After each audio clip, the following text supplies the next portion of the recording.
আজকের রেসিপি একদম স্পেশাল, রীতিমতো জামাই আপ্যায়ন করার মতো রেসিপি। রাবড়ি মালাই কেক একদম ঘরোয়া পদ্ধতিতেই বানাবো। বাড়িতে প্রায়ই আমি এটা বানাই, তো সেটাই আজকে শেয়ার করব। এতটাই ভালো হয় খেতে, বাচ্চা থেকে বড় সবাই চেয়ে চেয়ে খাবে। তো চলো বানানো শুরু করা যাক। আমি অস্মিতা, সবাইকে ওয়েলকাম অস্মিতাস করায়। তো এর জন্য নিয়ে নিলাম আমি 50 গ্রামের মতো বাটার। তো এটাকে আগে মেল্ট করে নিয়েছি। তো বাটারের বদলে এখানে ঘি বা তেলও নেওয়া যেতে পারে। নিয়ে নিলাম সুগার পাউডার বা গুঁড়ো চিনি, সেটা নিয়ে নিয়েছি হাফ কাপের মতো। খুব ভালো করে এখানে মিশিয়ে নিতে হবে। এবার এটা মেশানো হয়ে গেলে পরে এর মধ্যে আমরা নিয়ে নেব 1 কাপের থেকে একটু কম টক দই। টক দই বলতে দইটা যেন খুব বেশি টক না হয়, একদম ফ্রেশ দইটা এখানে নিয়ে নিতে হবে। খুব ভালো করে যতটা সম্ভব মেশানো যায় সেভাবে আমরা এটাকে মিশিয়ে নেব, যাতে কোনো লাম্পস না থাকে দইয়ের।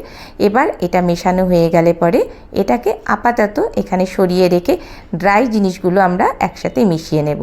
এখানে আটা নিয়ে নিলাম 1 কাপের থেকে একটু কম, আর নিয়ে নেব ময়দা, সেটা হাফ কাপের মতো নিয়ে নিলাম ময়দা। তাতে নিয়ে নেব বেকিং পাউডার। তো এখানে 1/4 স্পুন নিয়ে নিলাম বেকিং পাউডার। বেকিং পাউডার কেনার সময় একটু ভালো দেখে বেকিং পাউডার কিন্তু কিনে নিতে হবে। আর নিয়ে নেব 1/8 স্পুন, মানে 8 ভাগের 1 ভাগ নিয়ে নিলাম বেকিং সোডা বা খাওয়ার যে সোডা হয় সেটা। খুব ভালো করে সবগুলোকে একসাথে চেলে নিয়ে এরপর নিয়ে নেব মিল্ক পাউডার বা গুঁড়ো দুধ, সেটা দেওয়াও যেতে পারে নাও দেওয়া যেতে পারে। এটা টেস্টটা একটু ভালো হয় বেশি বলে দিয়ে নিলাম। একসাথে সবগুলোকে মিশিয়ে নিলাম। এবার দই, চিনি আর বাটারের যে ব্যাটারটা তৈরি করেছিলাম সেটা নিয়ে এলাম। তার মধ্যে যে আমরা ড্রাই ইনগ্রেডিয়েন্টসগুলো ছিল সেগুলো অল্প অল্প করে এরকমভাবে মেশাতে থাকবো। এটা একটু বেশি ড্রাই হয়ে গেছে, সেক্ষেত্রে আমরা দুধ ব্যবহার করব। তো আমি এখানে 1 কাপ দুধ নিয়ে নিয়েছি। অল্প অল্প করে দিতে থাকবো আর আমরা এরকমভাবে এটাকে মেশাতে থাকবো।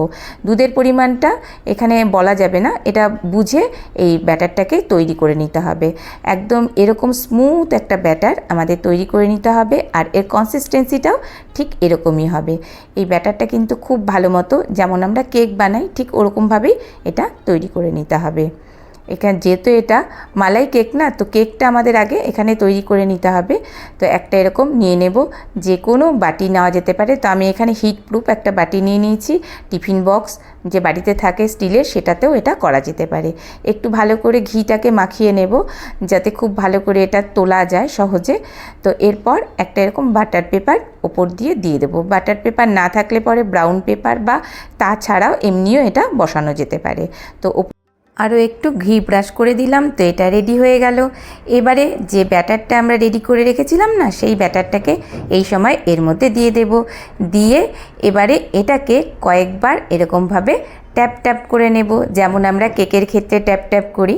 তো সেইভাবে ট্যাপ ট্যাপ করে এয়ারটাকে বার করে নিয়ে এবারে এটাকে কি করব, এরকম একটা নিয়ে নেব কোনো কড়া বা সসপ্যান, তাতে নিয়ে নেব জল। এবার তার মধ্যে নিয়ে নেব একটা স্ট্যান্ড আর খুব সাবধানে বসিয়ে দেব সেই বাটিটাকে। এবারে ওপর দিয়ে দেব একটা ঢাকা, দিয়ে এটাকে 20 থেকে 25 মিনিট এভাবে বেক করে নেব। এরপর এটাকে দেখে নেব যে কী অবস্থায় আছে। তো একটা স্টিক বা একটা কাঠি দিয়ে দেখে নিচ্ছি। তো এটা একদম কিন্তু রেডি হয়ে গেছে, ঠান্ডা হয়ে গেছে। সেই সময় আমি এটাকে নামিয়ে নিয়ে এলাম। এবারে একটা ছুরি দিয়ে সাইডটাকে একটুখানি ছাড়িয়ে নেব, যদিও এটা মোটামুটি ছেড়েই গেছে। তো একটা এরকম প্লেট দিয়ে আস্তে করে উল্টে দেব, দিয়ে এবার ট্যাপ ট্যাপ করে দেব। এবার বাটিটাকে আস্তে করে তুলে নেব। তো একদম পুরোপুরি সুন্দরভাবে ছেড়ে চলে এসেছে। এবার বাটার পেপারটা যেটা ছিল সেটাকেও ওপর দিয়ে ছাড়িয়ে নিলাম। এবার দেখে নেব যে এটা কেমন হয়েছে। কত সুন্দর একদম স্পঞ্জের মতো এটা তৈরি হয়ে গেছে। এটা এমনি এই অবস্থাতেই কেকের মতো কিন্তু খাওয়া যেতে পারে, কিন্তু এটাকে আমরা আরও একটু টেস্টি, আরও সুন্দর তৈরি করব। তো এর জন্য আমরা সেই বাটিটার মধ্যেই আবার কেকটাকে রেখে দিয়ে এখানে নিয়ে নিলাম 1 লিটার দুধ। এবার দুধটাকে ফুটিয়ে নেব, মানে খুব ভালো করে এটাকে একদম ঘন করে এটাকে জাল দিয়ে নিতে হবে। তো যখন এখান দিয়ে এরকম শর্টটা পড়তে থাকবে না, সেই সময় কন্টিনিউয়াসলি এইভাবে শর্টটাকে মেশাতে থাকবো। আর এই সময় মিষ্টির জন্য চিনিটাও দিয়ে দেব। তো এখানে চিনিটা নিজের স্বাদ অনুসারেই দিয়ে দিতে হবে। কয়েকটা দিয়ে দিলাম এলাচ, সেটাকে থেতো করে দিয়েছি। এটার গন্ধটা খুব সুন্দর আসবে এই রাবড়ির ক্ষেত্রে। তো এভাবে আস্তে আস্তে বারবার করে নেড়ে চেড়ে আমরা রাবড়িটাকে অনেকটাই ঘন করে নেব। মানে এখানে মোটামুটি 1 লিটার দুধকে হাফ লিটার দুধে তৈরি করে নিতে হবে। তো আমরা দেখতেই পাচ্ছি এটা অনেকটাই ঘন হয়ে গেছে। তো এই সময় আমরা ওভেন অফ করে দেব। এবারে যে আমরা কেকটাকে রেডি করে রেখেছিলাম না, সেটাকে নিয়ে এলাম।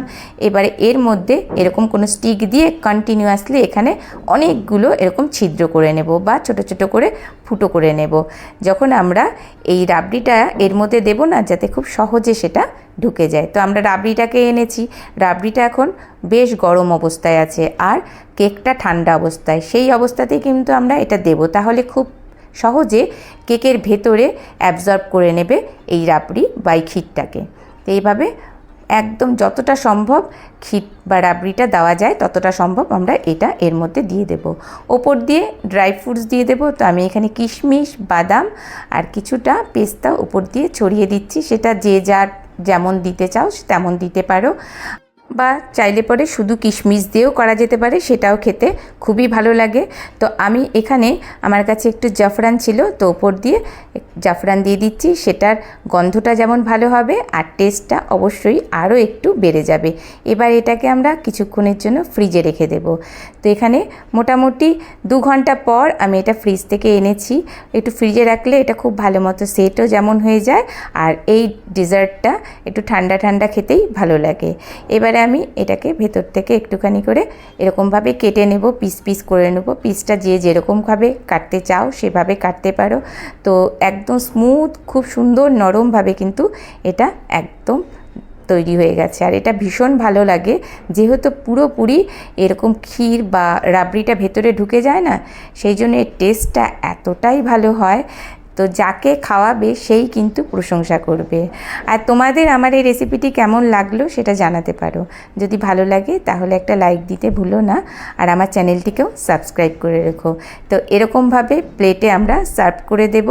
আর যখন আমরা এটাকে সার্ভ করব না, উপর দিয়ে একটু রাবড়ি আমরা বাঁচিয়ে সবসময় একটু রেখে দেব। সার্ভ করার সময় উপর দিয়ে একটু একটু করে এরকম রাবড়িটা ছড়িয়ে দেব, তাহলে পরে খেতে আরও ভালো লাগবে। বাচ্চা থেকে বড় যাকে খাওয়াবে সেই প্রশংসা করবে। আর বানানোটা তো ভীষণই সহজ, ঘরের একদম সাধারণ উপকরণ দিয়েই এটা তৈরি হয়ে গেল। আর বাড়িতে অবশ্যই একবার ট্রাই করে দেখো, আর কেমন হলো সেই ফিডব্যাকটাও আমায় জানাবে। এতক্ষণ ধরে আমার সাথে থাকার জন্য তোমাকে অসংখ্য ধন্যবাদ। ভালো থেকো, নমস্কার।